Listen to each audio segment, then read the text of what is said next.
Formal lang inihain sa Kamara ang unang impeachment complaint laban kay Vice President Sara Duterte. Kung ang endorser ng reklamo na si Akbayan Party List nagtatanungin, malakas daw ang mga ebidensya laban sa bise. Narito ang report ni Marian Enriquez.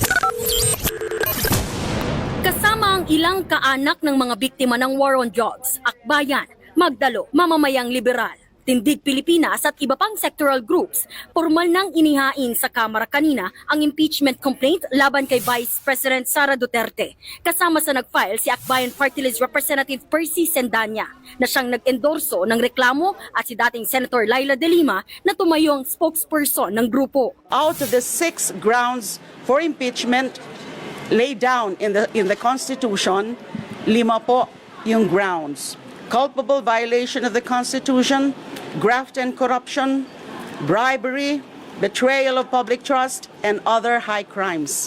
So ang wala lang na ground for impeachment is treason.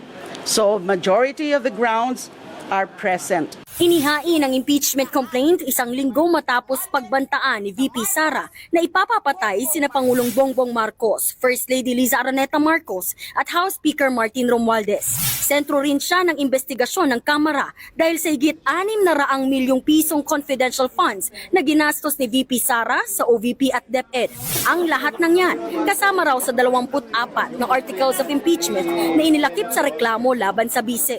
Una nang sinabi ng Pangulo na hindi na dapat pag-aksayahan ng panahon ang impeachment sa bise. Pero sa pahayag ng Office of the House Secretary General kanina, kinumpirma nitong natanggap na nila ang reklamo at tiniyak nilang gagampanan ng Kamara ang mandato nito ng tama at naaayon sa ilalim ng saligang batas. Ang Senado naman ang tatayong impeachment court at maghuhusga kung guilty ba o hindi guilty ang akusado. Pero kung ang isang mambabatas daw ang tatanungin, baka raw hindi ito makakuha ng sapat na boto sa Kamara. Ang magiging challenge lamang po dyan is yung possibility sa impeachment. Dahil unang-una po, alam naman po natin, by next year, by February, start na po ang national campaign.